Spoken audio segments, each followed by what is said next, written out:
Hello વિદ્યાર્થી મિત્રો, welcome to my YouTube channel.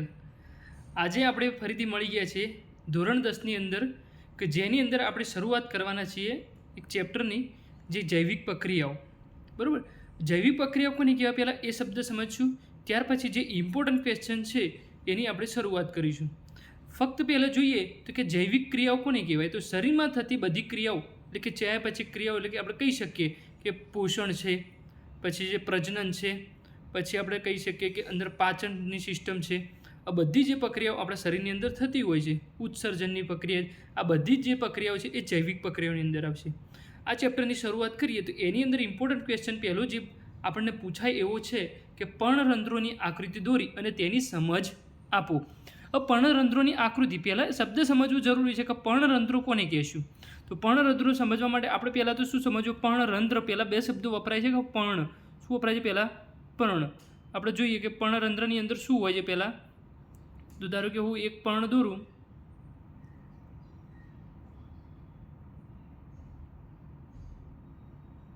મેં એક આ દોર્યું પર્ણ. આ પર્ણની અંદર આ શું છે, મધ્યશિરા. મધ્યશિરા એટલે કે આજુબાજુ જે અમુક ટપકા જેવો ભાગ હોય છે, એટલે કે કાણા જેવો ભાગ હોય, છિદ્રિષ્ટ ભાગ હોય છે, જે હું દર્શાવી રહ્યો છું, અમુક છિદ્રિષ્ટ ભાગ હોય છે, એને આપણે કહેશું પર્ણરંધ્ર. શું કહેશું એને, પર્ણરંધ્ર. જે પર્ણની ઉપર છિદ્ર જેવો ભાગ હોય છે એને આપણે શું કોના તરીકે ઓળખીશું, તો કે પર્ણરંધ્ર તરીકે ઓળખીશું. ચલો ત્યાર પછી જોઈએ શું કહેવા માગે છે કે વનસ્પતિમાં પર્ણોની સપાટી પર સૂક્ષ્મ છિદ્ર સ્વરૂપે આવેલા છિદ્રોને પર્ણરંધ્ર, અંગ્રેજીની અંદર એને શું કહેવાય, સ્ટોમેટા કહે છે. આ ખાસ યાદ રાખવાનું કે જે વનસ્પતિને પાંદડા છે એ પાંદડાની ઉપર એટલે કે સૂક્ષ્મ છિદ્ર એટલે કે કાણા જેવા સ્વરૂપમાં આવેલા જે છિદ્રો છે એને આપણે શું કહીશું, પર્ણરંધ્ર કહીશું. પ્રકાશ સંશ્લેષણ માટે વાયુઓના મોટા ભાગનો વિનિમય આ છિદ્રો દ્વારા થાય છે. પ્રકાશ સંશ્લેષણ એટલે કોને કહેશું, તો પ્રકાશ સંશ્લેષણ એટલે કે વનસ્પતિની અંદર પર્ણોની અંદર શું બનાવવાની ભાઈ, ખોરાક બનાવવાની જે છે એને પ્રક્રિયાને શું કહેશો, પ્રકાશ સંશ્લેષણ કહેશો. તમને આગળ હું તમને સમજાવીશ ડિટેલની અંદર કે પ્રકાશ સંશ્લેષણની પ્રક્રિયા કઈ રીતે થાય. તો પ્રકાશ સંશ્લેષણ માટે વાયુઓનો મોટાભાગનો વિનિમય આ છિદ્રો દ્વારા થાય છે. એટલે કે જે વાયુ છે એટલે કે ઓક્સિજન, કાર્બન ડાયોક્સાઇડ, પાણી છે, આ બધુંનું જે વાયુઓનો વિનિમય એટલે કે જે છે એ બધી પ્રક્રિયાનો વિનિમય કોના દ્વારા થાય છે, તો આ વિનિમય આ છિદ્રો દ્વારા એટલે કે પર્ણરંધ્રો દ્વારા થાય છે. પર્ણરંધ્રો દ્વારા જ મોટા પ્રમાણમાં પાણીનો વ્યય થાય છે. પાણીનો વ્યય એટલે કે શું, તો કે પ્રકાશ સંશ્લેષણ એટલે ખોરાક બનાવતા હોય ત્યારે પાણીની જરૂરત પડે. પાણી, વધારાનું પાણી એ કોના દ્વારા બહાર નીકળે છે, તો કે આ પર્ણરંધ્રો દ્વારા આ પાણી શું થાય છે, એનો વ્યય થાય છે. પર્ણરંધ્રો ખુલવા કે બંધ થવાની ક્રિયાનું નિયમન રક્ષક કોષો દ્વારા થાય છે. આ જે છે આપણે જોયું કે પર્ણરંધ્ર એટલે કે વાયુરંધ્ર કહીએ અથવા પર્ણરંધ્ર કહીએ, એની અંદર આપણે એક રચના આપેલી છે. એ રચના જોઈએ કે જેની અંદર રક્ષક કોષો હોય.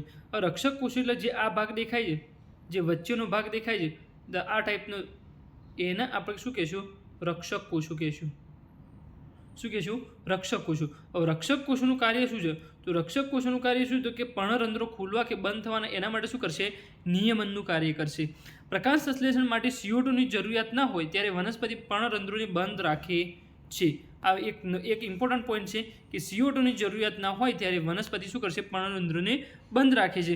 અને જ્યારે રક્ષક કોષોમાં પાણી ભરાય છે ત્યારે તે ફૂલે છે, પરિણામે રંધ્રના છિદ્રો શું કરે છે, ખોલે છે. એટલે કે આપણે વાત કરીએ કે રક્ષક કોષો પાણીથી ભરાઈ જાય એટલે કે ધારો કે અંદર પાણી લેવાની શરૂઆત કરી, પર્ણની અંદર પાણી આવવાની શરૂઆત થઈ, તો એની અંદર પાણી આવશે એટલે રક્ષક કોષો શું કરશે, ફૂલશે. હવે રક્ષક કોષો ફૂલશે તો પરિણામે શું થશે, રંધ્રના છિદ્રો શું થશે, ખુલી જશે.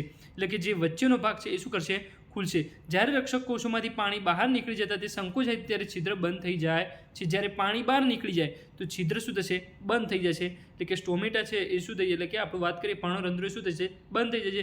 જ્યારે પાણી અંદર આવશે ત્યારે શું કરશે, ખુલશે. તો આ પ્રક્રિયાને આપણે શું કહેશું, એટલે કે પર્ણરંધ્રોની પ્રક્રિયા કહેવાય. અને મોસ્ટ ઓફ એની અંદર આકૃતિ ફરજિયાત પૂછાતી હોય છે. ખાસ યાદ રાખી નાખવાની, જે છે એ વચ્ચેનો ભાગ છે એ કોના તરીકે ઓળખાશે, તો કે એક રક્ષક કોષો તરીકે ઓળખાશે. આ ભાગ આજુબાજુ છે વાયુરંધ્રીય છિદ્રો, જે ઉપર ટપકા જેવો ભાગ આપેલો છે એ વાયુરંધ્રીય છિદ્રો કે જેની અંદર વાયુની આપલે થતી હોય છે. અને વચ્ચે હોય છે હરિતકણની હાજરીની અંદર એટલે કે શું થતું હોય છે, ખોરાક બનાવતા હોય છે. એટલે કે રક્ષક કોષો આ રીતનું કાર્ય કરતા હોય છે. Thank you so much guys. Please subscribe me and like and share.